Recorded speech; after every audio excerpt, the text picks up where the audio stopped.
Ceux qui veulent témoigner, si vous ne voulez pas passer à la télé, parce que ça peut être mis quelquefois selon ce que vous voulez sur Internet, répondre à une question, pourquoi vous êtes là? C'est-à-dire pourquoi, qu'est-ce que vous cherchez à travers ça? Parce que donc Jacques fait des enquêtes sans cesse sur tout le milieu astrologique, on peut dire, depuis des années. Ouais, vous êtes là, qu'est-ce que vous captez? Voilà, qu'est-ce que vous comprenez de ce qui s'y passe, à quoi ça vous sert, tout ça. Donc vous pouvez aussi répondre à ça et dire ce que vous voulez à la caméra, que ça me plaise ou que ça ne me plaise pas. Je veux dire, moi, chacun se sent très libre de témoigner. Moi, voilà. Donc ça peut être un exercice. Si vous y en a certains qui veulent le faire après, ou dire, ouais, voilà, c'est ouvert, quoi. Voilà. Le problème étant cette histoire à gérer avec Jacques, c'est est-ce que vous voulez que votre image paraisse ou pas, à ce moment-là, enfin bon, parce que ça aussi, ça peut être géré. Moi, ce qui m'intéresse le plus, oui, on peut bien sûr. On peut aussi. Ce qui m'intéresse le plus, c'est quand même qu'est-ce qu'ils comprennent de l'astrologie. Oui, d'accord. C'est quand même assez ciblé, c'est quand même l'astrologie. Est-ce que vous voulez, quel est votre niveau? Qu'est-ce que vous suivez? Qu'est-ce que vous comprenez? Voilà, c'est ça. Bon, on fera ce questionnaire après, si pour ceux qui le veulent. On y va sur. Alors, tout le monde a les docs? Non. Qui est-ce qui n'a pas les docs? Les docs, c'est. Alors, c'est celui de la dernière fois, ça vous l'avez. Toi, tu l'as parce que je viens de te le donner. Et le doc, c'est. Alors, où est-ce que bon sang de bois? Je les ai posés là, pourtant. C'est il m'a dit, c'est moi je fais de l'astrologie assez rationnelle, finalement assez classique. Et il m'a dit la plupart des gens qui travaillent en astrologie karmique, je les trouve un peu azimutés. Et il m'a dit, bon, tu m'as clairement prouvé qu'effectivement ça fonctionne. Et après, il a utilisé dans ses stages au CAP. Et j'ai continué avec sa compagne, Marie-Hélène Zopi, qui est à Avignon. Voilà, qui est plus. Moi, j'aime moins son astrologie, mais elle est très intéressante. Mais j'aime moins, elle est très humaniste, hein, très. Donc voilà. Moi, j'aimais bien Guy Dupuis dans le sens qu'il y avait une très grande clarté pédagogique. Il nous a vraiment travaillé en enlevant le vocabulaire du jargon astrologique. Voilà, c'est ça. Voilà. Il y avait une technologie qui est... Bon, ça c'est quand on s'entraîne. Après, pour les débutants, il le faut. Mais après, quand on s'entraîne à la consultation... Non, il m'a vraiment... Oui, c'était un des grands que je reconnais. Moi, je suis un peu difficile pour reconnaître les bons profs, tout ça. J'ai assisté à son dernier stage qu'il a organisé, puisqu'après il a eu ce cancer. Ben, moi, j'ai eu l'occasion de le soigner, puisqu'il m'a demandé, puisqu'il savait ce que je faisais à l'époque. Donc, je l'ai soigné pendant 1 mois. Il est passé de... Je raconte ça maintenant, il y a 20 ans, je ne racontais pas, mais je peux le raconter. Et donc il est passé d'une situation où il était carrément grabataire à transporter son... Comment ça s'appelle? Goutte à goutte. Et à ne pas pouvoir se lever du tout. Et en 1 mois de séance, avec les techniques que j'utilise, il s'est retrouvé à refaire son jardin, à conduire sa voiture, tout ça. Le cancer était apparemment guéri. C'était quelqu'un, je le dis personnellement, qui était un peu têtu. Donc je lui ai dit de surtout pas faire certaines choses, et il les a fait quand même. Il m'a dit maintenant, j'ai compris spirituellement, donc normalement ce que tu me dis, c'est des précautions qui sont inutiles. Je lui ai dit non, voilà. Ça consistait tout simplement, je le signale pour ceux qui sont en contact avec des gens qui ont le cancer, quand vous avez un cancer, vous avez eu un cancer, il est possible de guérir très facilement en changeant l'alimentation pour ceux qui ne sont pas végétariens, en allant vers un végétarisme assez équilibré, plus des pratiques énergétiques et psychologiques qui permettent de trouver le nœud qui a organisé le cancer. Les deux à la fois permettent de guérir complètement un cancer et des fois de manière spectaculaire. Lui c'était spectaculaire puisque je dis quand je l'ai rencontré et qu'il m'a demandé, il était HS. Mais il y a une chose qu'il ne faut jamais faire derrière, c'est reprendre l'alimentation normale sous prétexte que c'est fini. Parce qu'un cancer, vous le gardez toute votre vie. Donc lui, et surtout les produits laitiers. Les produits laitiers ont une affinité extraordinaire, pour une raison que j'ignore complètement. Les recherches ne sont pas faites, donc je travaille. Mais c'est indéniable, parce qu'il faudrait que ce soit publié, malheureusement ça n'est pas. Ils ont une affinité incroyable avec les cellules cancéreuses. C'est-à-dire il peut rester quelques cellules cancéreuses qui se baladent, ça n'a aucune importance. Tout le monde vit avec les cellules cancéreuses. Actuellement, vous en avez dans votre corps, il n'y a pas à flipper. Mais quelqu'un qui a déclenché le cancer déjà, quand il est guéri, le peu de cellules cancéreuses qui se baladent encore ne doivent surtout pas être nourries. Si vous donnez un yaourt, ça explose à nouveau. Et il a conduit sa bagnole, alors qu'il était moribond quand je l'ai rencontré, carrément. Au bout d'un mois, il conduisait pas mal, faire son jardin, il a réglé toutes ses affaires avec sa famille, ça, parce qu'il sentait que c'était pas évident. Il était passé très près de la mort, donc il a réglé pas mal d'affaires, il a dit, apparemment ça vient. Après, j'ai vu au bout de 2 mois, j'ai dit, on continue. Et là, il m'a dit, moi je crois pas trop dans des trucs, je pense que si quelque chose est résolu spirituellement, la matière doit suivre. La matière, c'est la spiritualité aussi. Donc il avait, typiquement chrétien, une coupure entre le spirituel et le matériel, comme si le matériel obéissait de manière absolue au spirituel. Or, la matière réelle, c'est du spirituel. Donc il n'y a pas une loi d'obéissance. Donc il y a une vision fausse. J'ai eu beau lui expliquer philosophiquement, il m'a dit, oui, c'est un peu une vision hindouiste, voilà. Et donc, comme il était un peu... Il savait ce qu'il voulait, il savait que c'était un personnage quand même assez... avec une belle énergie. Je me suis dit, bon, moi je crois que mon truc est vrai, il s'est bien mangé des yaourts. 3 jours après avoir mangé ces yaourts, hospitalisation d'urgence, il est mort en 4 jours derrière. C'est fulgurant.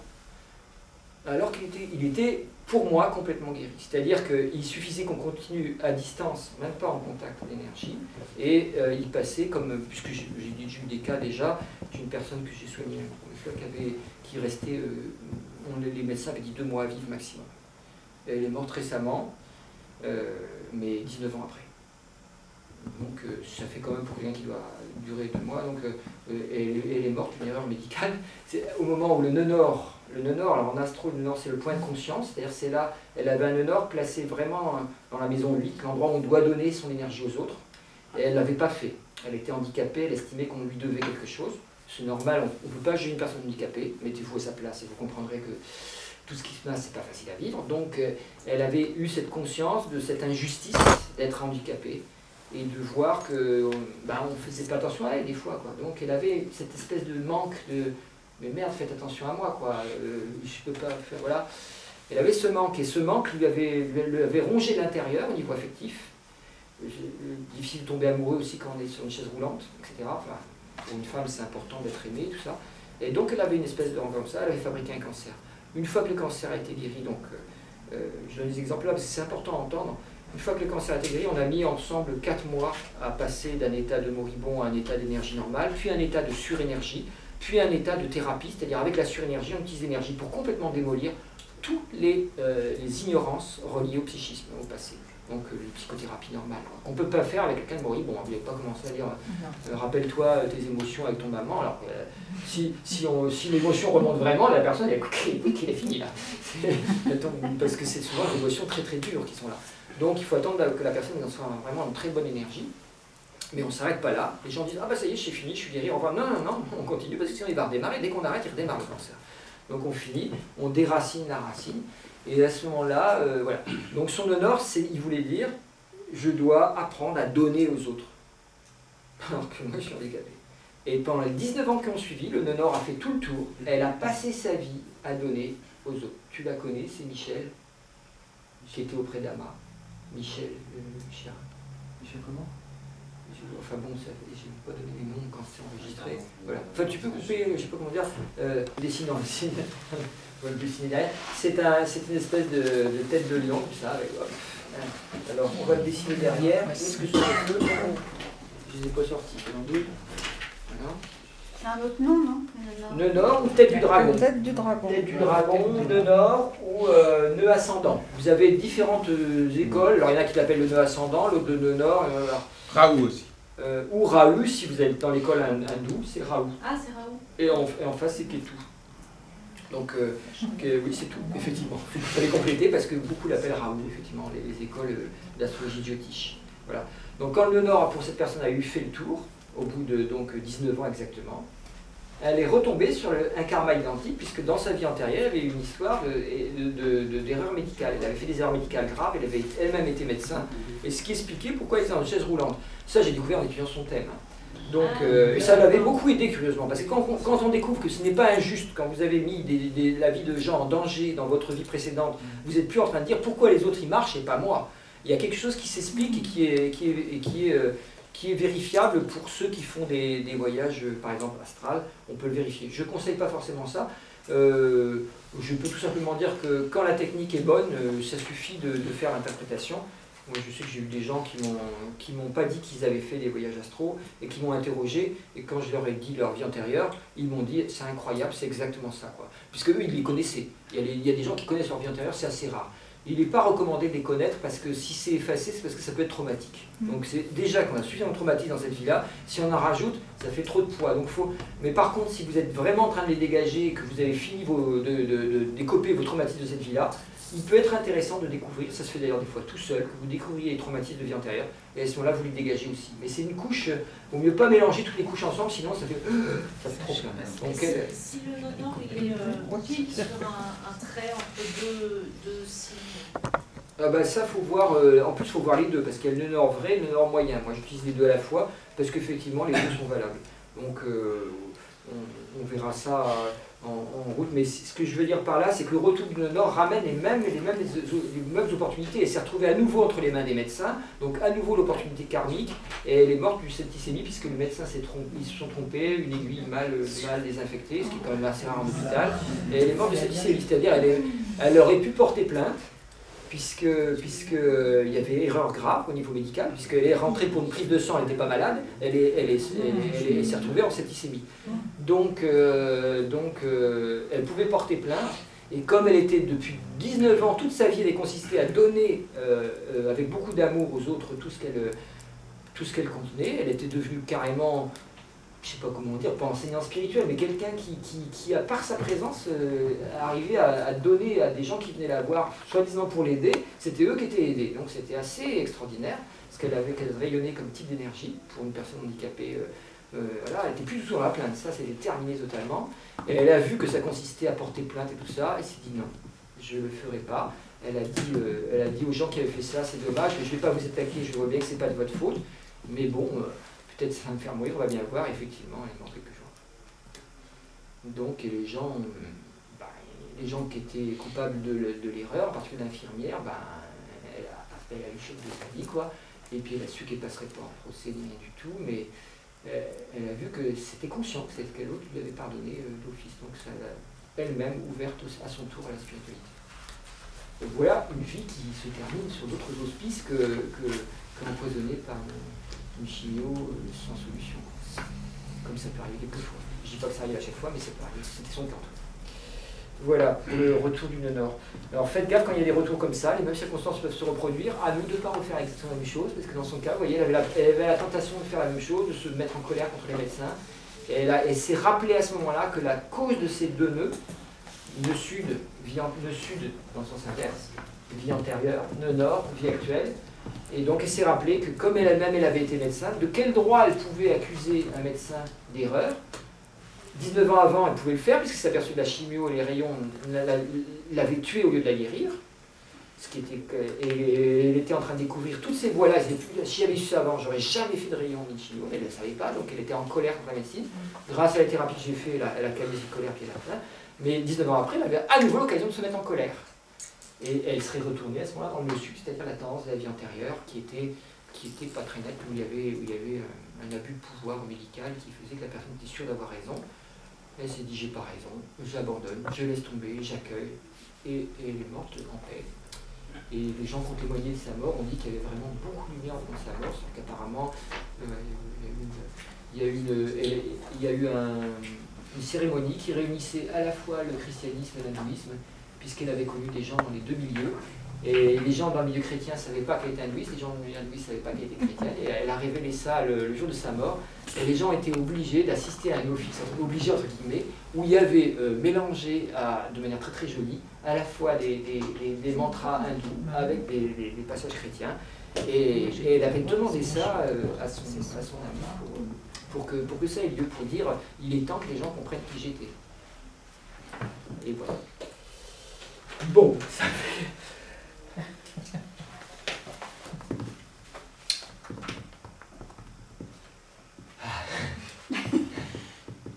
J'ai assisté aussi cette année à une cérémonie funéraire d'une jeune femme qui est morte au Pérou en fait.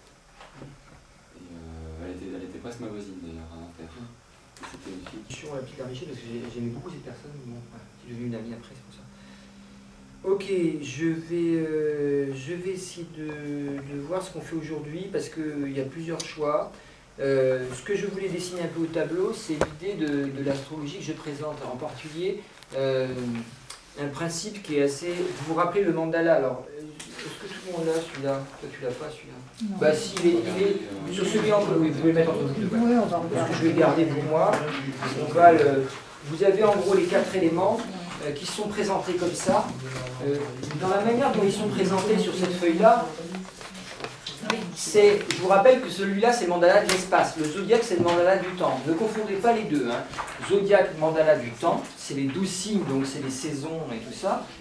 Ce mandala de l'espace. On est bien, on a l'Est ici, l'Ouest ici, c'est une roue de médecine, comme tous les Amérindiens. Ils s'orientent, ils doivent le calmer à l'Est, au Sud, et tout ça. Donc ils ont une vision de l'univers, de cet espace horizontal, qui est l'endroit où se passe l'incarnation. Donc c'est lié à la Terre, c'est lié à ce qu'on vit concrètement, cet espace-là. Dans un thème astral, c'est mélangé. Si vous mélangez, c'est ce qui arrive à beaucoup d'astrologues, complètement les deux significations, vous faites du sami-gondi et ça ne marche pas au niveau de l'interprétation. Ça va donner quelque chose. Donc il faut bien vous différencier. Le cercle, il existe, on peut mettre le zodiaque dedans, on peut mettre ce qu'on veut, mais en réalité c'est un cercle, c'est tout. Et ce qui dépasse, ça va être ces 4 points. Évidemment, on peut rajouter les 12 maisons. Et ça, c'est un ajout qu'on met après, parce qu'on s'aperçoit que tout cycle peut être divisé en 12 parties, quel qu'il soit, pour des raisons que je vais peut-être expliquer après. Je vais même carrément les expliquer. Pour l'instant, ce n'est pas le sujet. Mais, pour l'instant, on est avec le chiffre 4, qui est celui de la Terre. Le 4, c'est le solide, le carré. Et il est très important de toujours voir le thème dès le début du thème, avec cette fonction 4. Parce qu'on voit ce qu'est réellement la personne. C'est-à-dire comment elle s'incarne au niveau de l'ego. Comment elle est obligée de se croire, de se prendre pour ça, avant de devenir peut-être un moi plus évolué, d'apprendre des choses sur la vie et devenir peut-être une âme consciente, etc. Tout un cheminement. Mais au début, on est obligé de passer par l'ego. Personne sur Terre est sans ego au début. Bon, il y a des exceptions très très rares. Je sais pas, quelqu'un comme Jésus, Ama, Bouddha, enfin, des gens extrêmement rares. Mais bon, c'est l'exception qui confirme la règle, on va dire, ça c'est le cas de le dire. En général, la plupart des gens passent par un moi-je, j'ai envie, l'enfant va réclamer son jouet, il va pleurer si on lui l'enlève. On a tous fait ça. C'est donc bien que l'ego est là. Il est là, il veut prendre les choses. Il va être caractérisé en tant que force par une crispation, mais en tant que symbole, il va être caractérisé par cette croix, c'est-à-dire je viens m'incarner, donc je dois prendre un corps, donc je vais être isolé du cosmos par l'effet de ce corps en premier. Je vais me croire isolé. Ça commence dès la sortie du ventre de la mère, pas avant. Avant, c'est pour ça que l'ascendant se fixe. Il y en a qui ont souvent parlé, on peut faire des thèmes de conception. Ah oui, on peut faire des thèmes de conception bien jolis, mais... oui, c'est intéressant. Pour ceux qui connaissent, il y en a qui ont la chance de connaître les dates de conception. C'est intéressant, ça donne des... Mais c'est quoi qu'on étudie dans le thème de conception? On étudie en fait une nature de l'âme qui vient, mais on n'étudie pas la personne qui est là. La personne qui est là, elle n'apparaît réellement qu'au moment où elle sort du ventre de la mère. C'est-à-dire elle devient un être autonome qui prend son premier souffle et qui à ce moment-là génère une puissance qui est liée au souffle. Hein. Le souffle, vous savez que dans certaines langues, souffle et énergie, c'est le même mot. C'est pas un hasard. Donc, quand elle prend son premier souffle, qui est le premier cri du bébé, ce souffle déclenche un processus énergétique qui est lié au poumon, qui est lié à toute la zone respiratoire, et qui va déclencher un processus énergétique qui envahit tous les corps subtils. C'est-à-dire que pour la première fois, l'être qui vient au monde devient autonome au niveau énergétique. Avant, il ne l'est pas. Tant qu'il est dans le ventre de la mère, il est connecté à la mer, non seulement par les tuyaux que l'on sait, et puis la nourriture, le sucre amniotique, tout ça, tout ce qui fait qu'il y a là, et par le cordon ombilical qui fait que finalement que lui et la mère ont quelque part le même sang, quoi, quelque part, parce que le système sanguin se sépare avant ça, avant la fin quand même. Le système sanguin, il y a un sang autonome du fœtus avant que voilà. Mais disons qu'il y a une nourriture perpétuelle dans le cordon qui continue jusqu'à ce qu'il soit coupé. Hein. Faut être clair. Donc, et ça, tu le superposes à... Alors ça, cette partie-là, c'est le moment, ça arrive, premier souffle. Et hop, ça veut dire que j'arrive sur Terre et je deviens un individu autonome. Donc ce 4 veut dire que je suis une personne avec un corps. Voilà pourquoi on va souvent interpréter avec l'ascendant la santé. Pourquoi la santé sur l'ascendant? Mais parce que c'est le corps que je suis devenu. J'ai pris ce corps-là, il est composé de l'ADN, papa, maman, mais il n'y en a pas d'autre comme ça. Je suis une formule unique d'ascendant et d'ovule. Ce point-là? L'ascendant. C'est l'ascendant qui est à l'est ici. À l'est. Souvent on interprète l'ascendant comme la santé. Pourquoi on interprète la santé? Moi j'explique l'origine des interprétations, parce que sinon c'est des listes de trucs pas possibles et on ne comprend pas pourquoi. Je vais vous expliquer pourquoi. C'est parce que cette croix n'apparaît, elle est marquée, c'est à l'heure de votre naissance qu'elle apparaît. À l'heure qu'elle apparaît, l'ascendant c'est ce truc qui fait le tour comme ça du zodiaque en une journée, en 24 heures. Donc c'est le point le plus rapide de votre thème, on n'a pas de plus rapide. Et donc ce point qui fait le tour en 24 heures, il va vous marquer de manière très très précise. Il va vous marquer, c'est pour ça qu'on peut dire que ce qu'il y a de plus fort au début dans un thème, c'est l'ascendant. Parce que c'est pour ça que l'heure de naissance est vachement importante. Et que les erreurs sur l'heure de naissance, c'est vraiment embêtant, parce que si on se trompe d'ascendant, on se trompe beaucoup sur la définition de la personne. Et des fois, ça risque de ne pas se voir. Parce que dans l'interprétation astrologique, on a un problème bien connu, c'est que les gens, ne se connaissant pas assez, certaines personnes ne sont pas capables d'affirmer une information qui ne serait pas vraie sur eux. C'est arrivé plusieurs fois. Les études scientifiques ont été faites là-dessus. Ça c'est intéressant, hein, parce que c'est-à-dire quand même, parce que ça a des conséquences assez énormes. On est un peu dans la même histoire que l'expérience que j'ai envoyée par le blog là, de l'assiette d'agneau avec la photo du bœuf et de l'agneau. Si vous l'avez lu, c'est sidérant. Ça veut dire que le cerveau est vachement malléable, quoi, mais dans ce cas-là, c'est un vrai problème. Donc c'est un peu le même genre d'expérience. On a fait des descriptions on a dit, ça c'est de la description à des personnes. Jacques peut connaître ça, cette expérience-là, mais on fait une description d'une personne avec, bon, vous êtes ceci, vous êtes cela, avec une description.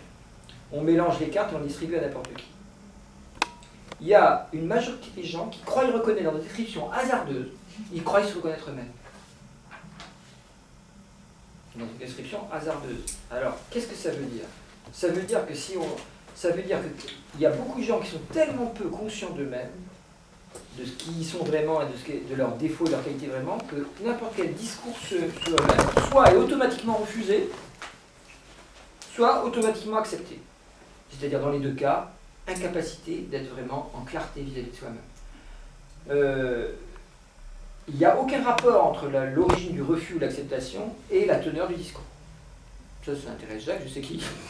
Mais c'est des qualités qui sont montrées. Alors c'est un discours qui montre qualité, défaut. Parce que souvent, je trouve que c'est le cas, parce qu'on peut se dire, tiens, bah oui, je suis égoïste parce que je suis égoïste. Voilà, c'est ça. Je suis ceci, c'est pas parce que on est quand même assez complexe. Voilà, c'est-à-dire que l'être humain peut retrouver en gros. Alors il y a une explication qui est possible, c'est celle que tu viens de donner en gros, c'est-à-dire qu'on peut effectivement découvrir que, en gros, les composés d'humain, les comportements de l'ego et du moi étant à peu près les mêmes chez tout le monde. Ouais. Quand on m'agresse, je me sens vexé. Voilà. Si on marque ça sur un papier, évidemment, ça va marcher sur pas mal de monde, etc. Et par contre, je suis généreux, mais pas trop avec mes amis, plutôt avec mes amis. Bon, si toute la liste elle est faite comme ça, on comprend que, évidemment, on va se reconnaître. Mais ce n'était pas tout à fait le cas. Il y avait quand même des qualités spécifiques, des défauts spécifiques qui étaient marqués. Or, on s'apercevait que 60% des gens, ce qui est quand même beaucoup, se reconnaissaient dans des descriptions qui ne leur correspondent pas. C'est-à-dire que si après on a... Alors ils avaient fait, après ils ont compliqué l'expérience avec des descriptions qui étaient faites par des amis de la personne, très proches, qui faisaient un portrait psychologique de la personne, et à nouveau on mettait un portrait au hasard. Et cette fois on disait, lequel des deux est le plus proche de vous? Et la personne ne savait pas trop lequel des deux était le plus proche. Entre un portrait fait par un ami qui décrit vraiment les qualités et les défauts, et l'autre qui est fait par une machine au hasard. C'est pas une machine, hein, c'était des écrits qui étaient faits. C'était des gens de quel âge? Alors, ils avaient fait avec toutes les tranches d'âge, mais apparemment, ils n'ont pas trouvé de lien probant avec l'âge. Ouais, c'est assez fou. Alors, il serait intéressant de faire la même expérience chez des gens qui ont travaillé sur eux dans les domaines de développement personnel, parce que là, à mon avis, on ne trouverait pas le même résultat. Mais si on n'a pas l'heure exacte, il n'y a pas un moyen par rapport à des événements précis? Si, on peut corriger un thème, on peut retrouver un truc, ça bien sûr. Mais ça, c'est compliqué, hein. C'est assez compliqué. Ça demande un travail à rebours. L'astrologie s'utilise en général avec les bons outils, c'est-à-dire heure et date exacte. Et après, on élabore une analyse faire dans le sens inverse, à partir de l'analyse, arriver à retrouver l'erreur, ça c'est un boulot qui n'est pas piqué des verres. Moi je le fais, à partir du numéro 3 et numéro 4, qui sont les thèmes que j'utilise, c'est des fois des heures de boulot, c'est extrêmement difficile. Ça demande une clarté scientifique en particulier. Il faut avoir une grande clarté scientifique.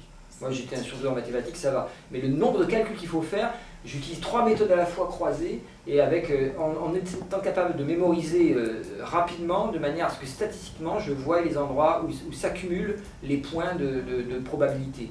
Quand j'ai un point de probabilité qui dépasse une certaine dose, je sais qu'il y a quelque chose là, etc. C'est comme ça que j'ai découvert, Jacques me demandait comment on découvre certaines planètes, on fait comme ça. Mais il faut avoir un cerveau surdoué, quoi. Ça, je ne dis pas tout le monde peut faire ça. Hein. Ça, je suis conscient que ça c'est mon cas. On m'avait sélectionné pour ça comme une bête de foire quand j'étais au bac, quoi. On me promettait un brillant avenir, ce qui était, et que j'ai choisi. Mais justement, comme l'intelligence a l'avantage d'être intelligente, je ne suis pas devenu ingénieur en nucléaire, aux grandes dames de mes parents, qui m'ont dit tout le temps, mais ah bah oui, regarde avec l'histoire que tu fais. Si tu avais continué à faire ce que t'étais mieux, voilà, pourquoi t'es pas resté là? Ça, c'est mes parents qui ont servi ça toute ma vie. Ils n'ont toujours pas compris que j'aurais été malheureux comme la pierre en faisant ça, mais ça fait rien. Non, ils ont continué, c'est leur marque. Je dis oui, c'est ça. Mais ouais, de toute façon, je leur demande rien. Ils espèrent qu'un jour je vais leur demander de l'argent parce qu'ils me croient toujours en déperdition totale. Mais là-haut, on me le donne, donc ça va. Mais c'est sûr que si un jour j'ai un problème, je suis amené à leur demander de l'argent, ils me diront « Ah, je te l'avais bien dit que tu aurais dû rester à bosser en train. » Très bien. Bon, donc, la partie mise à part, je parlais de quoi? Ça y est. L'ascendant. L'ascendant, on reprend. L'ascendant, c'est donc votre point qui vous caractérise. Ensuite, le fond du ciel, c'est pareil, il caractérise vos origines. C'est pareil, il se choisit. Il choisit la relation que vous avez avec votre origine et vos parents. Alors c'est marqué en dessous. Prenez le mot qui est marqué, pas le mot pour A pour l'instant, parce qu'ils sont compliqués. Les mots A, c'est des mots pour l'âme. Alors ne vous dites pas, moi je suis spirituel, je veux les mots pour l'âme. Non, vous n'allez rien comprendre du tout. Ces mots sont assez subtils. Si vous les mémorisez mieux que les autres, vous n'allez rien comprendre, parce qu'on est d'abord une personne. P, c'est la personnalité. Donc il faut se construire. Rappelez-vous la phrase que je répète tout le temps, j'espère qu'elle va pénétrer. Aurobindo disait, le moi est l'ami et le moi est l'ennemi. Mais c'est dans un second temps, le moi est l'ami d'abord et le moi est l'ennemi ensuite. Donc si vous ne comprenez pas qui vous êtes en tant que personnalité, de quoi allez-vous vous libérer? Vous ne savez même pas de quoi vous libérer, donc il n'y a rien qui va se libérer du tout. Et votre ego, il va devenir inconscient, vous allez croire, ah j'ai plus d'ego parce que je vois des lumières, mais en fait vous serez complètement azimuté, flyé comme disent les Québécois, et il n'y aura rien de bien qui se sera passé. Donc il faut savoir où est l'ego et le repérer, sans le fustiger, sans le juger, tout ça, c'est normal, tout le monde en a un, donc bienvenue au club, on est tous ensemble des égos sur pattes, et il suffit qu'on soit un petit peu dérangé dans nos habitudes, tout ça, pour le voir apparaître, et c'est à nous de le voir, de le reconnaître et de travailler avec. C'est pas évident, hein. Je ne dis pas que c'est facile, je dis que mais quand vous êtes en train de faire ça, vous êtes sur le chemin, c'est tout. Il y a beaucoup de gens qui s'en foutent complètement que leur ego soit là et qui l'expriment carrément en brut de décoffrage en disant si ça ne plaît pas c'est pareil.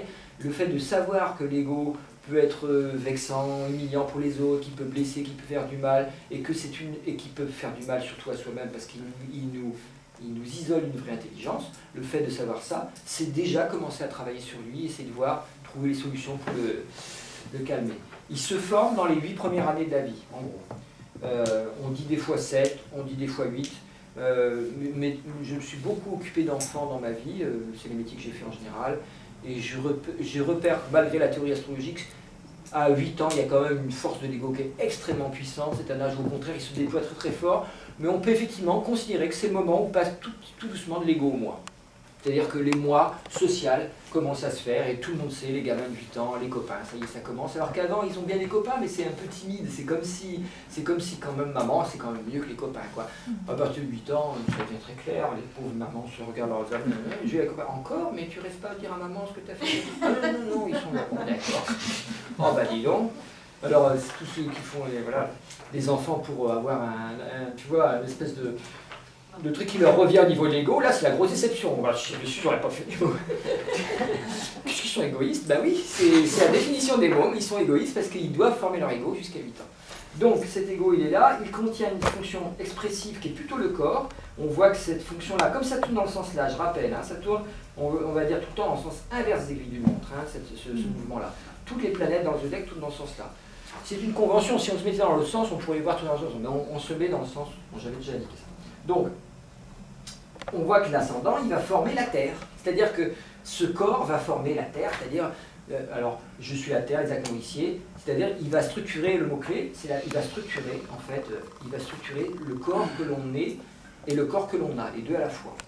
Le corps que l'on est, c'est plus lié à l'âme, le corps que l'on a, c'est se nourrir, la nourriture que l'on a, comment on bouge, comment on se comporte, est-ce qu'on fait un peu de sport, ou est-ce qu'on mange des chips devant la télé. Évidemment, tout ça, ça va modifier bien des choses. On peut voir qu'un premier conditionnement va avoir lieu à ce moment-là, c'est que dès qu'on est, on est une entité autonome, fabriquée avec des cellules d'ADN du papa et de la maman, qui contiennent elles-mêmes des pollutions. C'est-à-dire des pollutions aussi bien au niveau énergétique qu'au niveau physique, donc la nourriture des parents, leur vécu sexuel, leur vécu politique, affectif, tout ce que vous voulez. C'est pas encore prouvé actuellement, mais l'ADN sert aussi à coder un petit peu ça. C'est pas parce que c'est codé dans l'ADN que c'est l'ADN qui origine ça c'est ce qu'on pense par erreur, mais l'ADN sert de support informatif, comme une cassette vidéo sert de support à ce cours, c'est pas l'inverse, voilà. Donc, si on comprend que l'ADN c'est comme une cassette vidéo qui enregistre certaines informations pour pouvoir plus facilement les transmettre de cellule à cellule, on comprend que c'est pas lui qui est à l'origine du message, mais qui est là pour transporter le message. Ça, c'est Et donc, les messages sont portés par les deux parents, y compris les pollutions et les problématiques de consanguinité, tout ce que vous pouvez avoir comme problème. On a eu la tuberculose, tout ça est imprimé à ce moment-là dans la partie terre, c'est-à-dire cette partie qui est ce qu'on appelle la carte de terre. Et ça va structurer votre être, y compris votre corps. Quand vous soyez par l'homéopathie, oui. Dans un thème de naissance, ça correspond à quoi? C'est la partie qui va de l'ascendant au fond du ciel. Tous les signes qui sont, les planètes qui sont contenues dans cette partie-là, sont dans la carte de terre. Ils ne sont pas en signe de terre, faites bien attention. C'est pas en signe de terre, c'est la carte qu'on appelle de terre. On pourrait l'appeler autrement. On pourrait l'appeler la carte d'intériorisation personnelle. Parce que c'est une carte QARTE, hein, je précise pour ceux qui écrivent, c'est pas une carte comme une carte à jouer. C'est une carte, c'est-à-dire une division comme un 4 quarts, hein, on divise en 4. Donc c'est une carte d'intériorisation tournée vers soi-même, on s'intériorise, on capte les choses vers soi-même et on les structure. Mais voilà. C'est ce qui correspond aux maisons 1, 2, 3. Tout à fait. Alors en astrologie, vous allez trouver, on va la subdiviser en 3 maisons, 1, 2, 3. 1, pour qui je me prends, 2, ce que je fais venir à moi, possession, apprentissage, patrimoine. C'est pas que l'argent, la maison 2, c'est tout ce que je vais capter vers moi, en disant « Ah tiens, ça, c'est pour moi ». Donc vous voyez, décoller, là il faut vraiment décoller les définitions. De même, la maison 1, c'est ce que je crois être moi-même. On va dire l'expression d'identité, oui, mais si c'est quelqu'un qui n'est pas du tout expressif, il a quand même une maison 1. Donc ça va être ce que je crois être. La maison 1, c'est l'endroit où votre ego va... Ah, moi je me sens plutôt comme ça. Bah oui, mais vous êtes tout le thème en réalité. Et c'est ça qui va commencer à créer des tensions, c'est que vous ne prenez que pour la partie qui est en maison 1. Alors bon, c'est pas un problème, c'est la vie. On commence par se prendre pour cette première partie parce que c'est juste en dessous de l'ascendant et ça détermine vraiment le premier mouvement de l'ascendant. Et donc c'est dans votre vie, à chaque moment qu'il se passe quelque chose, c'est votre premier mouvement. On pourrait l'appeler le premier mouvement instinctif, c'est-à-dire on vous propose quelque chose, ça vous plaît pas, votre premier mouvement il va être naturel, il va être spontané, il va correspondre à votre ego. Après, si vous réfléchissez, vous avez une éducation civilisée ou religieuse ou morale, vous dites « Ah, je ne devrais peut-être pas faire ça, je vais me retenir de faire cet acte-là parce que je l'estime négatif pour les autres. » Mais au début, votre premier mouvement, c'est de faire ça. Et ce premier mouvement, il dépend du signe à l'ascendant. Donc, l'ascendant, c'est chasser le naturel, il revient au galop, quoi. C'est vraiment votre naturel expressif, qu'est-ce qui sort en premier, quoi. Voilà. Donc, ne le confondez pas avec le soleil, qui est l'identité profonde, hein, qui est vraiment quelque chose qui a un fonctionnement vraiment en profondeur de soi-même, qui correspond lui aussi, qui peut agir évidemment profondément sur la santé, mais plus au niveau d'un métabolisme profond que plutôt qu'une réaction immédiate. On n'est pas dans quelque chose qui est du comportement, avec le soleil, on est quelque chose qui est au niveau vraiment de l'être profond et d'habiter son caractère de manière vraiment consciente. hein, une espèce de volonté spéciale qui va habiter l'être beaucoup plus en longueur, c'est plus lent le soleil. Alors que l'ascendant, c'est vraiment, c'est immédiat, quoi. Je dis à quelqu'un, je sais pas, un ascendant en poisson, on va prendre un exemple de poisson, j'aime bien les poissons. alors qui aime bien, j'aime bien, alors un ascendant en poisson, j'y vais, excusez-moi, voilà, un poisson qui existe dans la pièce, bon voilà, on va lui dire, oh mais t'es complètement con, pourquoi t'as fait ça? Il nous arrive en français de dire des choses comme ça. Hein, oh, mais t'es con, pourquoi t'as fait ce truc-là? Regarde, tu pouvais faire autrement. Ah là, c'est un poisson, il n'a pas entendu qu'il y avait une erreur là, il a entendu, mais t'es complètement con. Il a entendu que ça. Et là, il s'arrête, il dit, quoi? Ça veut dire que vous l'aimez plus, que vous êtes rejeté, qu'on va divorcer bientôt, enfin, etc. C'est la catastrophe. Il est complètement choqué parce que son émotionnel est première réaction, là, c'est un poisson. C'est-à-dire que c'est ma réactivité, susceptibilité énorme, on est en train de me dire que moi je suis con, ça veut dire beaucoup de choses que j'entrevois. Je m'en doutais depuis longtemps que ça allait pas être tout le temps en train d'écouter, on est en train de lui montrer, tu vois, t'es complètement con, tu vois, là, t'écoutes pas ce que je te dis, je suis en train de corriger ton erreur, il est là, il a ses antennes ouvertes, et puis dans sa tête, ça fait, je suis foutu, je suis mal, mais personne ne m'aime, de toute façon c'est toujours comme ça, de manger, puis on m'a abandonné, il est parti dans son émotionnel à fond, la caisse, voilà. Il ne peut pas faire autrement, s'il a travaillé sur lui, évidemment, il se rattrape, il attend. Il ne peut quand même pas refaire la même connerie, de mettre en colère, alors qu'il a simplement voulu dire, il parle comme ça, bon, il n'est pas poli, on va dire, si on veut, mais il pourrait dire autrement, c'est sa manière de parler, je sais que je ne suis pas complètement con, je me calme, j'ai quand même quelques preuves de ça dans ma vie, donc ça va, on va se poser et on va regarder ce qu'il veut me montrer. Et on va peut-être lui signaler au passage, tu sais, essaye de me parler plus doucement parce que je suis quand même assez sensible à ce que je dis, quand tu démarres tes phrases comme ça me fait toujours un choc. Essaye de me dire, on va essayer d'aménager la prochaine conversation pour qu'il n'y ait pas cette espèce... Ça, c'est parce que l'autre, il était bélier, évidemment. Lui, il n'a pas fait gaffe, hein, il s'en fout, parce que lui, voilà, le bélier, c'est... Je passe, bougez pas, non, ça me fait pas mal, moi, on me fait ça, ça me fait pas mal, donc je peux le faire aux autres. Ça fait même pas mal. Mais moi, justement, ça me choque quand tu parles comme ça. Ouais. Parce que j'ai l'impression que justement l'astrologie est mal vue, parce qu'on a tendance à classifier, on va dire bélier, poisson, machin, alors qu'on sait que finalement c'est beaucoup plus complexe que ça, puisque on a plein de... Comment ça s'appelle, d'aspects, de choses qui font que, même si tu as l'émotivité primordiale du poisson, ça, tu peux avoir un aspect, je dis n'importe quoi parce que je ne me connais pas, mais en Saturne, qui fait que du coup tu as quand même un aspect terre. Oui, tu as un autre truc qui va rattraper. Oui, mais ce que je suis en train de dire, c'est pas tous les ascendants poissons comme ça. Je dis, enfin si, c'est ce que je suis en train de dire justement. Je suis en train de dire qu'à partir du moment où vous avez l'ascendant poisson, vous avez forcément ça en vous. Mais j'ai jamais dit que vous étiez enfermé là-dedans, jamais. Puisque le reste du thème va parler autrement.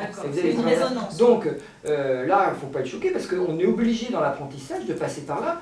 L'ascendant poisson est toujours comme ça pour tout le monde. C'est-à-dire que ceux qui ne paraissent pas être comme ça, c'est parce qu'ils ont travaillé autre part. Ou parce qu'ils ont une énergie inverse qui les renforce. Mettons quelqu'un qui a du lion, du bélier, des trigones de feu partout et puis qui a ça en poisson, il a suffisamment de rattrapage derrière pour ne pas paraître comme ça. Mais si vous l'interrogez, vous lui demandez, mais toi, quand on t'insulte, comment tu te sens? Il va vous témoigner qu'à l'intérieur, ça paraît peut-être pas devant, mais à l'intérieur, ça le secoue drôlement, anormalement, par rapport aux autres. Donc, moi, quand je fais un cours, j'essaye de donner des règles qui sont, universelles, c'est-à-dire qu'on sache bien que c'est pas... Parce que le danger, si on fait trop attention à ce que les gens apparaissent être, c'est qu'on va oublier qu'ils sont passés par là et que ça les a forgés. Donc, quelqu'un qui est... Mettons quelqu'un, tu lui dis... on va reprendre le même exemple parce que c'est intéressant. Toi, t'es con, voilà.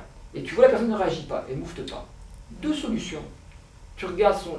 Elle est sourde. Elle est sourde, exactement. Et c'est ce que j'allais dire. Il faut entendre ça, c'est-à-dire qu'elle est insensible à l'agression. Vous prenez quelqu'un qui a beaucoup de feu, qui est extrêmement sûr de lui, tu peux lui dire t'es con tant que tu veux, il ne va pas vous le dire, mais tout de suite, immédiatement, il a pensé, oui, c'est toi-même immédiatement, c'est surtout toi qui l'es, puisque tu le dis. Mais moi, non, moi je sais qui je suis pas con, t'inquiète pas. Donc, voilà, c'est sûr et certain. Donc, insensibilité totale à ce genre de truc. Ou alors, la personne recouvre ça par alors deux solutions. Soit elle a travaillé sur elle, Et donc, elle sent l'émotion, elle l'accueille, elle travaille avec, elle la dépasse par une conscientisation. Ou alors, l'autre solution est très très courante, malheureusement, en civilisation, elle refoule l'émotion.